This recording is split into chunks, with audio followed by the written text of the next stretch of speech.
नमस्कार मित्रांनो, तुम्हा सगळ्यांचं काव्यमनच्या आजच्या भागामध्ये खूप मनापासून स्वागत आहे। मित्रांनो, आज कोणती कविता सादर करावी याचा मी काल विचारच करत होते आणि मला खूपदा असं वाटतं की मी कविता सादरीकरणासाठी निवडण्यापेक्षा कविता मला निवडतात।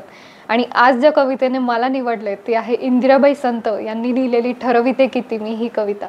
इंदिराबाई संत या माझ्या फार आवडत्या कवयित्री आहेत आणि त्यांच्या पुस्तकातल्या बऱ्याचशा कविता वाचून असं वाटतं की त्यांनी या कविता स्व अनुभवावरून लिहिल्या असतील।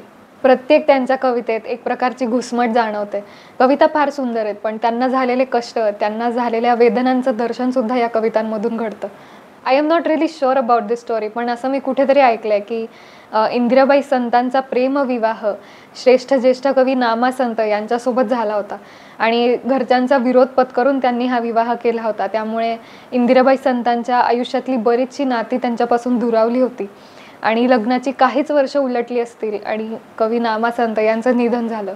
त्यानंतरचं संपूर्ण आयुष्य इंदिराबाई संतांनी एकटेपणात घालवलंय, आपल्या मुलांच्या जबाबदाऱ्या, आयुष्याच्या जबाबदाऱ्या पार पाडत घालवलंय आणि हे किती वेदनादायक असतं हे एक बाईच जाणू शकते, हे एक स्त्रीच जाणू शकते। अशामध्ये मला असं वाटतं की त्यांच्या मनात खूपदा गैरविचारही आले असतील, पण जबाबदाऱ्या, मुलांच्या जबाबदाऱ्या, ह्या सगळ्या गोष्टींनी त्यांना बांधून ठेवलं आणि जगण्यासाठी प्रोत्साहन दिलं, जगायला कारण दिलं असेल। हा स्पेसिफिक थॉट त्यांच्या बऱ्याचशा कवितांमधून आपल्याला प्रकर्षाने जाणवतो आणि ते आपल्या प्रियकराला म्हणजेच कवी नामा संत यांना किती मिस करत असतील याचंही दर्शन आपल्याला कवितांमधून घडतं। कवितेचं नाव आहे ठरविते किती मी। ठरविते किती मी यावे तुझी याकडे, ठरविते किती मी यावे तुझी याकडे, मन निघे घेऊनी वाऱ्याचे रूपडे। ठरविते किती मी यावे तुझी याकडे, मन निघे घेऊनी वाऱ्याचे रूपडे। लगबगा निघोनी येते दाराकडे, अन पुढे सुचेना जावे कोणीकडे। अंगणी उभे हे किती तुझे सोबती, अंगणी उभे हे किती तुझे सोबती, ही तुझ्या सख्याची वाट मला सांगते। हे निळे पाखरू म्हणते ये इकडूनी, दुर्वांकुर म्हणती ये या बाजूनी। हा इंद्रधनू तर वरुणी मज बोलवी, हा इंद्रधनू तर वरुणी मज बोलवी, हा पाऊस धारा हाताने पालवी। हा समीर येऊन कानाशी बोलतो, चल तुझ्या सख्याची वाट तुला दावितो। हा चंद्र किरण ये धरावया अंगुली, हा चंद्र किरण ये धरावया अंगुली, अन निशा म्हणे मम सोबत तुझ चांगली। हा चंद्र किरण ये धरावया अंगुली, अन निशा म्हणे मम सोबत तुझ चांगली। मज उत्साहाने न्याया तुझी या स्थळी, किती स्नेहभराने जमली ही मंडळी। ऊन पाऊस वारा रात्र चांदण सगळेच कवयित्रीला त्यांच्या पतीपर्यंत घेऊन जाण्यासाठी उत्साहाने जमली आहेत असं त्यांचं म्हणणं आहे। हा इंद्रधनू तर वरुणी मज बोलवी, हा पाऊस धारा हाताने पालवी। हा समीर येऊन कानाशी बोलतो, चल तुझ्या सख्याची वाट तुला दावितो। हा चंद्र किरण ये धरावया अंगुली, अन निशा म्हणे मम सोबत तुझ चांगली। मज उत्साहाने न्याया तुझी या स्थळी, किती स्नेहभराने जमली ही मंडळी।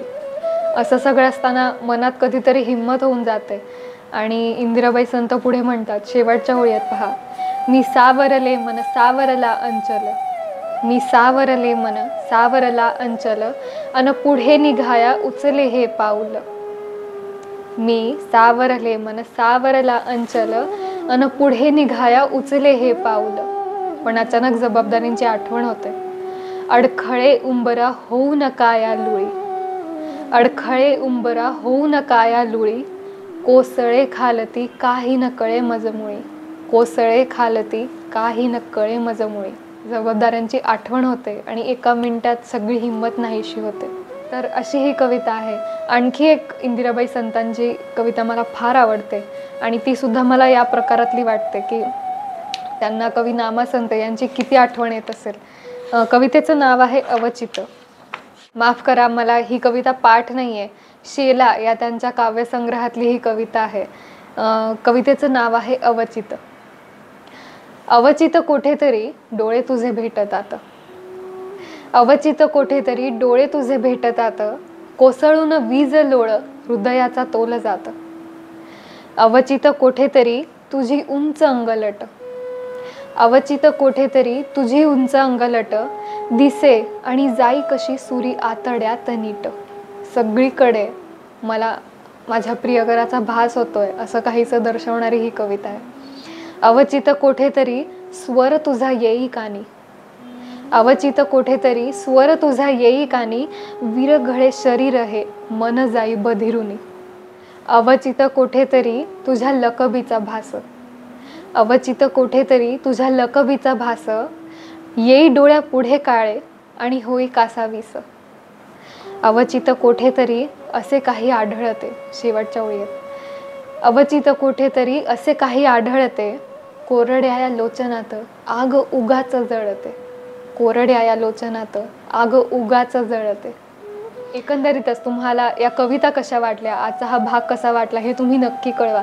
आणि मी मागे सुद्धा एका व्हिडिओमध्ये म्हटलं होतं की तुम्हाला कधी काही छान वाचायची इच्छा झाली तर तुम्ही इंदिराबाई संतांचं लेखन, त्यांची पुस्तकं वाचा. एकूण त्यांनी 10 काव्यसंग्रह लिहिले आहेत आणि 10च्या 10 फार सुंदर आहेत. तुम्हाला आजचा हा व्हिडिओ आवडला असेल, या कविता आवडल्या असतील तर व्हिडिओ नक्की लाईक करा. चॅनलला सबस्क्राईब अजूनही केलेलं नसेल तर माझी खूप मनापासून रिक्वेस्ट आहे, प्लीज तुम्ही चॅनलला सबस्क्राईब करा आणि जास्तीत जास्त लोकांपर्यंत हा उपक्रम पोहोचवा. काव्यमनचे व्हिडिओज पोचवा आणि काव्यमनच्या पुढच्या व्हिडिओची नक्की वाट पहा.